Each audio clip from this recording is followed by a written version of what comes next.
जय हिंद सभी को। राजस्थान में सामाजिक और राजनीतिक जनजागृति पैदा करने वाली संस्थाएं हम पढ़ रहे थे। उसी कड़ी में हम आज 3 संस्थाएं पढ़ेंगे। पहली संस्था जो होगी वो है सर्वहितकारिणी सभा। दूसरी पढ़ेंगे हम सद्विद्या प्रचारिणी सभा। विद्या प्रचारिणी सभा अलग है, सद्विद्या प्रचारिणी सभा अलग है। और तीसरी संस्था हम पढ़ेंगे अमर सेवा समिति। तीनों संस्थाएं महत्वपूर्ण है, परीक्षाओं में अक्सर प्रश्न आते हैं। 2 से तो प्रश्न आ चुके हैं, तीसरी से कभी भी प्रश्न आ सकता है। तो जो आया है वो तो पढ़ना ही है, जो भविष्य में आएगा वो भी हमें पढ़ना है। इस उद्देश्य के साथ हम चल रहे हैं। आप सभी से गुजारिश, मैटर को देखें और चैनल को सब्सक्राइब करें, है ना। अभी ही और आपके जितने भी बंधुगण हैं जो तैयारी कर रहे हैं उन तक शेयर भी करें, पहुंचाएं उन तक, ठीक है। तो 3 संस्थाएं आज हम पढ़ने जा रहे हैं। सबसे पहले हम पढ़ेंगे सर्वहितकारिणी सभा। कौन सी पढ़ेंगे? सर्वहितकारिणी सभा, ठीक है। चूरू में स्थापना हुई थी इसकी, और उस वक्त चूरू का अधिकांश हिस्सा बीकानेर रियासत में था। तो सर्वहितकारिणी सभा की स्थापना किस रियासत में हुई? तो याद रखना है वो रियासत बीकानेर होगी, ठीक है। अच्छे से याद रखना है, क्वेश्चन ऐसे भी पूछा जा सकता है, ठीक है। तो पहली संस्था हम देखते हैं। देखो 3 संस्थाएं देखनी है हमें।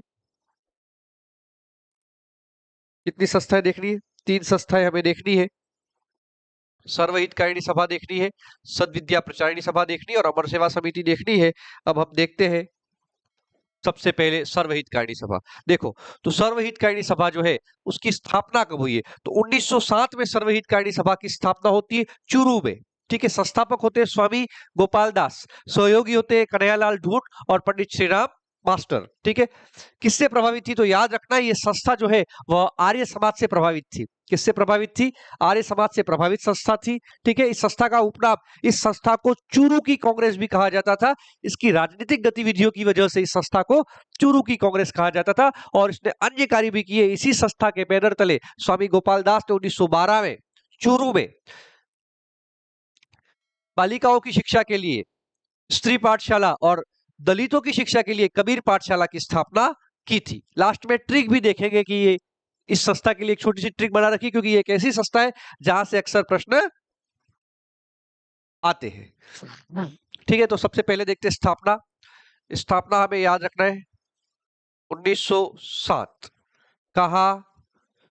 चूरू में। कहा? चूरू। उस वक्त चूरू किस रियासत का हिस्सा था? तो याद रखना है बीकानेर रियासत। बीकानेर रियासत, ठीक है। बीकानेर रियासत में इसकी स्थापना हुई थी, ठीक है। संस्थापक कौन थे? बहुत अच्छे से याद रखना है, बहुत महत्वपूर्ण आया हुआ प्रश्न है। स्वामी गोपाल दास। कौन थे? स्वामी गोपाल दास। बहुत अच्छे से याद रखना, बहुत बहुत और बहुत अच्छे से। सहयोगी कौन थे? तो सहयोगी में कन्हैयालाल ढूंढ और दूसरा नाम पंडित श्रीराम मास्टर। श्रीराम मास्टर, पंडित श्रीराम मास्टर, ठीक है। किससे प्रभावित थी यह संस्था? पहले ही बता दिया मैंने आपको, आर्य समाज से प्रभावित संस्था थी। किससे प्रभावित? आर्य समाज से। आर्य समाज से प्रभावित संस्था। इस संस्था को क्या कहा जाता था? इस संस्था को कहा गया अपने राजनीतिक कार्यों की वजह से चूरू की कांग्रेस कहा गया। क्या कहा गया इस संस्था को? चूरू की कांग्रेस कहा गया, ठीक है। क्यों? तो राजनीतिक गतिविधियों के कारण। क्यों कहा गया? राजनीतिक गतिविधियों के कारण। किस कारण? गतिविधियों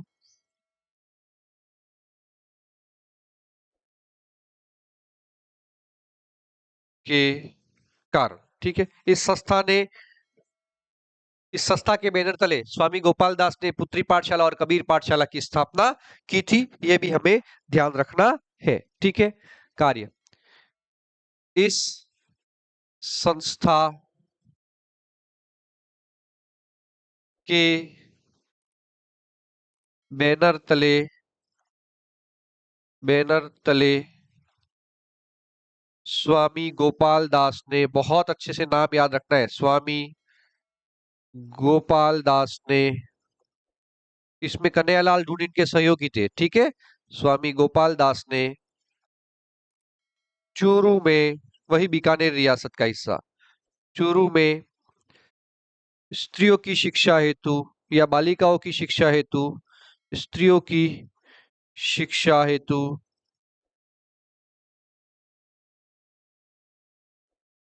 पुत्री पाठशाला, बहुत अच्छे से याद रखना है, पुत्री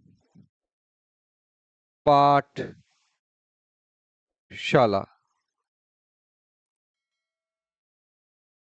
तथा दलितों, हरिजनों, हरिजन वर्ग तथा हरिजनों कोष्टक में दलितों कर देना, अछूत आ जाए तो भी सही है ना, तीनों शब्द किताबों में मिलते हैं। तथा दलितों हेतु,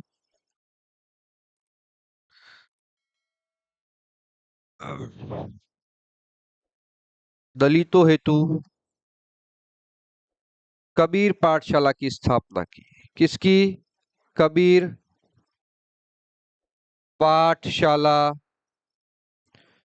की स्थापना की, कबीर पाठशाला की स्थापना की है, ठीक है। ये हो गई है सर्वहितकारिणी सभा। कौन सी संस्था हो गई है? सर्वहितकारिणी सभा। परीक्षा में आया हुआ प्रश्न, परीक्षा में आया हुआ प्रश्न, परीक्षा में आया हुआ प्रश्न, परीक्षा में आया हुआ प्रश्न। ये अभी तक नहीं आया है, भविष्य में जरूर जरूर और जरूर आएगा, तो हमें इसको भी पढ़ लेना है, ठीक है। तो आगे देखते हैं। हाँ, ये कब की बात है? ये इसकी स्थापना कब हुई है? 1912 में। कब? 1912 में कबीर पाठशाला और पुत्री पाठशाला की स्थापना हुई है, ठीक है। अच्छे से ध्यान रखना है। कौन सा? तो पुत्री पाठशाला, बहुत अच्छे से ध्यान रखना है। और कबीर पाठशाला, दोनों की स्थापना कब? 1912। और स्वामी गोपाल दास, ठीक है। कहा? चूरू में। कहा? चूरू में, ठीक है। बहुत अच्छे से ध्यान रखना है। आगे चलते हैं। अगली संस्था, अगली संस्था है सदविद्या प्रचारिणी सभा। देखो, सदविद्या प्रचारिणी की सभा 1920 में बीकानेर रियासत में, कौन सी रियासत में? बीकानेर रियासत में बाबू मुक्ता प्रसाद ने की थी। किसने की थी? बाबू मुक्ता प्रसाद ने की थी। तो स्थापना हम देखते हैं 1920।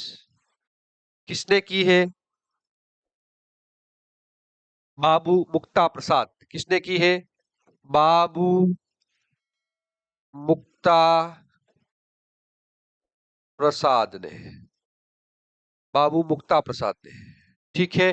कहा? तो बीकानेर में। कहा? बीकानेर में। बीकानेर में इसकी स्थापना हुई है। उद्देश्य क्या था? देखो, उद्देश्य पहला तो वही जन जागृति पैदा करना इसका उद्देश्य होगा। अशिक्षितों में शिक्षा का प्रसार करना भी उसका उद्देश्य होगा। तो मुख्य उद्देश्य लिख देते हैं, अशिक्षितों में, अशिक्षितों में शिक्षा का प्रसार करना। अब शिक्षा का प्रसार होगा तो जन जागृति होगी, सीधी सी बात है, ठीक है। उद्देश्य हो गया अशिक्षितों में शिक्षा का प्रसार करना, ठीक है। नेक्स्ट इसी में देखेंगे, इस संस्था के उल्लेखनीय कार्य देखते हैं। उल्लेखनीय कार्य हम यदि देखें तो इस संस्था ने नाटकों का मंचन किया था अपने उद्देश्यों की पूर्ति के लिए। इसमें दो नाटक बड़े प्रसिद्ध हैं जिनका मंचन किया जाता था, वो थे सत्य विजय और धर्म विजय। कौन से थे? सत्य विजय और धर्म विजय। सत्य और धर्म, ठीक है, सत्य विजय और धर्म विजय। तो देखो, उल्लेखनीय कार्य, उद्देश्यों की पूर्ति हेतु, पूर्ति हेतु नाटकों का मंचन, नाटकों का मंचन किया। कौन से दो नाटक? तो दोनों नाटकों के नाम याद रखते हैं।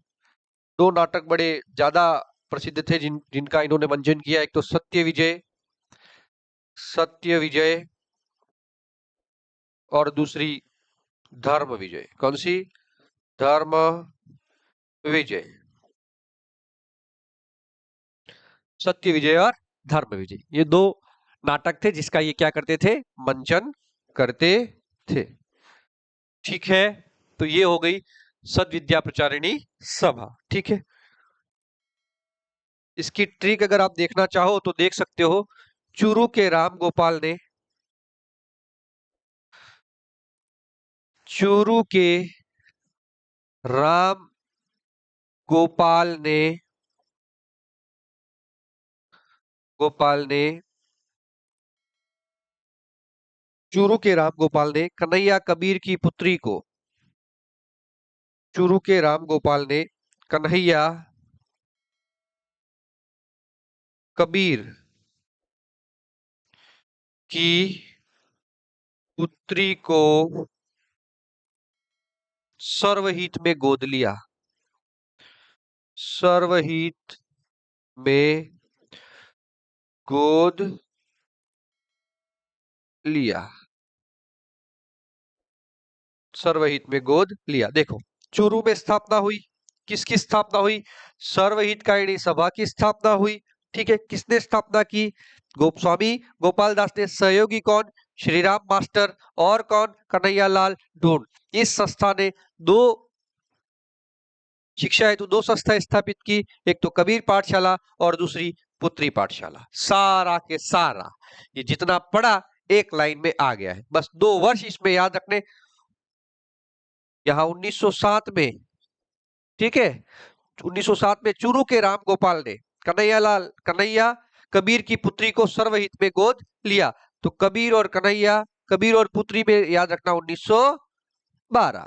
बस एक लाइन में पूरी के पूरी सर्वहितकारिणी सभा आ गई है। ठीक है, आर्य समाज से ये प्रभावित थी। बहुत अच्छे से ध्यान रखना है। आगे चलते हैं बंधुओं, ये हो गया सद्विद्या प्रचारिणी सभा। अब हम अगली संस्था, बहुत सरल, स्थापना 1922। ठीक है, अमर सेवा समिति बड़ी फेमस संस्था है। एक प्रश्न, एक दो बार क्वेश्चन आ ही चुका है यहाँ से। संस्थापक इसके कौन थे? चिड़ावा के गांधी कहा जाता है, जिनको मास्टर प्यारेलाल गुप्ता। ठीक है, इसके अन्य कार्यों में इसने एक स्कूल भी स्थापित की थी 1922 में। कहा? चिड़ावा में। चिड़ावा उस वक्त खेतड़ी ठिकाने में आता था। खेतड़ी ठिकाना, रियासत तो जयपुर ही लगेगी। खेतड़ी ठिकाना। ठीक है, संस्थापक मास्टर प्यारेलाल गुप्ता, मास्टर प्यारेलाल गुप्ता। इसकी स्थापना का उद्देश्य था लोगों में राष्ट्रीय भावना का प्रचार प्रसार करना। लोगों में राष्ट्रीय, जनता में राष्ट्रीय भावना का प्रचार प्रसार करना, लोगों में राष्ट्रीय भावना का प्रचार प्रसार करना। ठीक है, दूसरा समाज सेवा करना। क्या करना? समाज सेवा करना और सामाजिक बुराइयों का विरोध करना। सामाजिक बुराइयों का विरोध करना। समाज सेवा में अकाल के समय लोगों की मदद करना भी हो जाएगा। सामाजिक बुराइयों का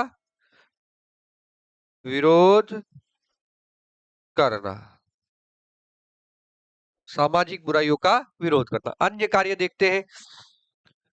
स्कूल खोली थी, एक स्कूल भी खोली। इसी संस्था के बैनर तले, यानी अमर सेवा समिति के बैनर तले मास्टर प्यारेलाल गुप्ता ने एक स्कूल भी खोली थी। ठीक है, मास्टर प्यारेलाल गुप्ता को कहा जाता है चिड़ावा का गांधी क्या कहा जाता है?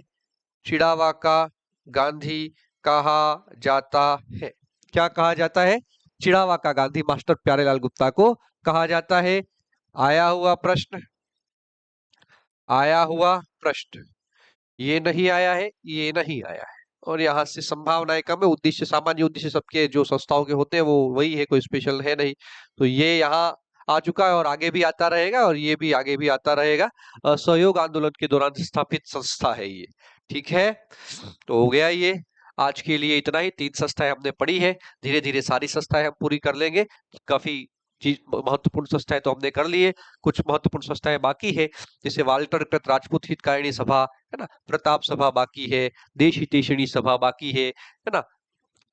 उसके बाद वो जो पथिक ने स्थापित की थी कुछ संस्थाएं, वो भी बाकी है। केसरी सिंह बारहट ने स्थापित की थी, वो संस्थाएं भी बाकी है ना। कुछ संस्थाएं अभी भी बाकी है, तो हम धीरे धीरे करेंगे। महिलाओं से संबंधित कुछ संस्थाएं हैं है ना, दयाशंकर श्रोत्रिय वाली है ना, शांता त्रिवेदी वाली, उनको भी हम पढ़ेंगे। ठीक है, आज के लिए इतना ही। बहुत बहुत शुक्रिया, और फिर से कह रहा हूँ चैनल को सब्सक्राइब करें, और नहीं किया हो तो अभी ही कर ले। बहुत बहुत धन्यवाद, शुक्रिया।